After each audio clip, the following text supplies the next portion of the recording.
Have you ever looked up at the sky and wondered if clouds are alive in their own quiet way, born, drifting across the world, changing shape like living creatures, and then disappearing as if they've completed a secret mission?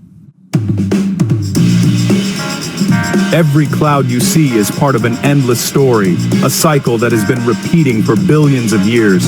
The same water that once floated above ancient oceans, shaded dinosaurs, and fell on distant mountains may be drifting overhead right now.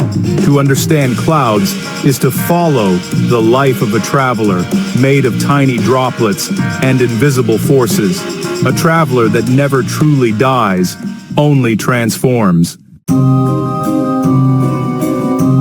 Let's begin at the very start, the birth of a cloud. Imagine a warm day when sunlight pours down on the ocean, a lake, or even a puddle on the ground. Heat is energy, and when water absorbs this energy, some of its molecules begin to move faster and faster until they escape into the air as water vapor, an invisible gas. You can think of this like steam rising from a hot cup of tea, except it's happening everywhere, all the time. But water vapor alone is not yet a cloud. It needs help, a gentle lift into the sky. Warm air is lighter than cool air, just like a hot air balloon rises. As the sun warms the ground, the air above it heats up and begins to rise, carrying water vapor with it. As this air climbs higher, the surrounding atmosphere becomes cooler and the pressure drops, like moving into a less crowded room where there's more space to spread out.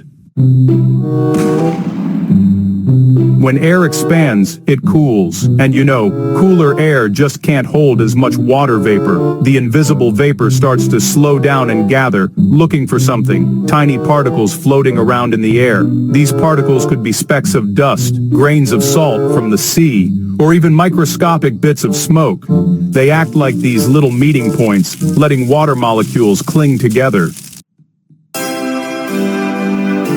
Drop by drop, millions of microscopic droplets form. Suddenly, the invisible becomes visible.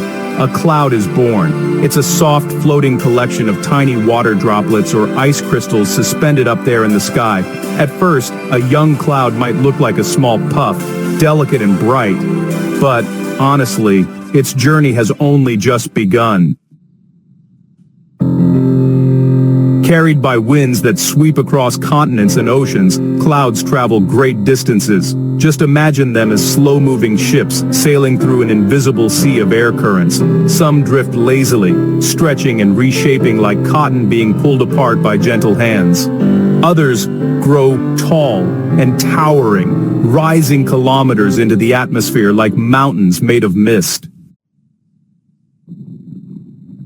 As clouds move, they play many roles in shaping the world below. They are Earth's natural umbrellas, reflecting sunlight back into space and keeping the planet from overheating. On hot days, the shade of a passing cloud can feel like a cool breath. At night, clouds act like blankets, trapping heat and keeping temperatures from dropping too quickly. Inside a cloud, an intricate dance is happening. Tiny droplets collide and merge, growing larger. In colder regions of the cloud, ice crystals form and attract surrounding moisture, growing like delicate snowflakes. Updrafts, rising currents of air, keep these particles suspended, lifting them again and again like a gentle elevator ride.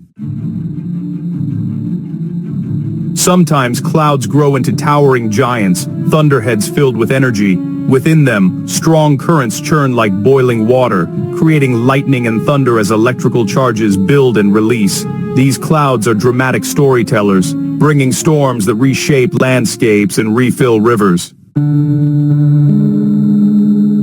Clouds are also messengers of change. Wispy, high clouds may signal fair weather, while thick, dark layers can hint at approaching rain. For centuries, people have watched the sky, reading these signs like pages in a book. But no cloud stays the same forever. Eventually, the droplets inside become too heavy to remain suspended. Gravity, the quiet force pulling everything toward Earth, begins to win. When droplets grow large enough, they fall as rain. If temperatures are cold, they may fall as snow, sleet, or hail. As precipitation descends, it nourishes forests, fills lakes, and seeps into soil, sustaining life everywhere. Some water flows into rivers and returns to the ocean. Some is absorbed by plants and later released back into the air through tiny pores in their leaves. And, some evaporates directly from the ground, beginning the journey again. Not all clouds end with rain. Sometimes a cloud simply drifts into warmer or drier air, and its droplets evaporate back into invisible vapor. It fades gently, dissolving like breath on a mirror, leaving behind clear blue sky. Yet this is not truly an ending, only a transformation. The water that once formed the cloud is still present, waiting for the right conditions to gather again. In this way, clouds are part of a continuous cycle, a grand circulation connecting oceans, land, air, and living things. Think of clouds as storytellers carrying water's memory around the planet. They link distant places. A drop that evaporates from a tropical sea may one day fall as snow on a mountain, then melt and flow into a river far away. Next time you look up, notice the shapes drifting overhead. Perhaps you'll see a cloud stretching like a feather, or billowing like a castle. Imagine its journey, lifted by warmth, shaped by winds, filled with countless tiny droplets dancing together. In the quiet movement of clouds, we can glimpse a reminder. Nature is always in motion, always renewing itself. The sky above is not empty, but alive with cycles unfolding every moment. And somewhere, right now, a new cloud is being born, rising invisibly from sunlit waters, gathering itself from the unseen, preparing to travel across the vast blue stage of the sky, continuing the endless life cycle that connects us all.